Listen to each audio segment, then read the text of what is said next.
രാജീവിന്റെ മരണത്തിന് ഉത്തരവാദി ജഗനാണെന്ന സത്യം അവൻ വന്ദനോട് തുറന്നു പറഞ്ഞു കാണുവോ?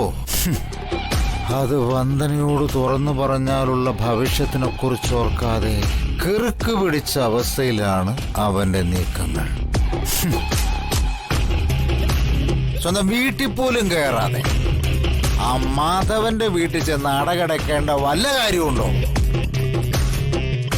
ഇങ്ങനെയുണ്ടോ ഒരു തലതിരിവ്? ഒന്ന് വിളിച്ചു നോക്കാം.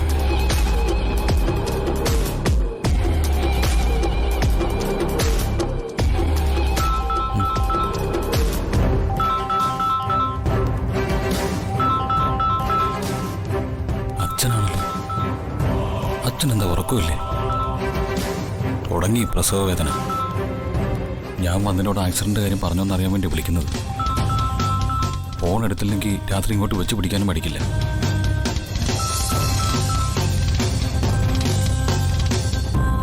ഹലോ, നീ മണ്ടത്തരമെല്ലാം കാണിച്ചോ? മോനെ ആക്സിഡന്റ് കാര്യം വന്ദനയോട് പറഞ്ഞോന്ന്?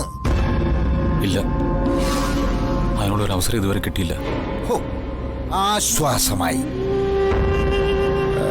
മോനെ പറയരുത്. പറഞ്ഞ നീ കെട്ടിയത് ആല് പൊട്ടിച്ച് അവള് നിന്റെ മോന്നയ്ക്ക് തന്നെ വലിച്ചെറിയും.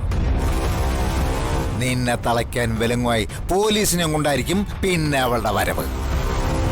മക്കളെ, അവിവേകം കാണിക്കല്ലടാ.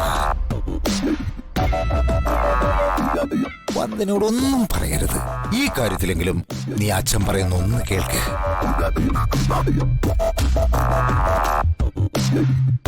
നിന്റെ അച്ഛനാടാ പറയുന്നത്.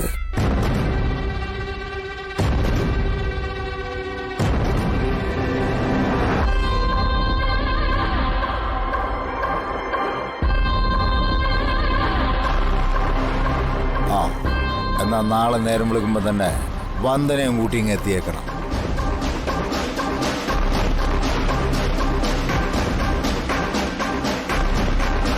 ഹലോ, കട്ടാക്കി സംഗതി ലീക്കായല്ലേ? ഞാനും അകത്തു പോകേണ്ട വകുപ്പാ. കുറ്റം മറച്ചു വെച്ച് തെളിവ് നശിപ്പിച്ചു എന്നതിനൊക്കെ പിടി എന്റെ മേലും വന്നു വീഴും.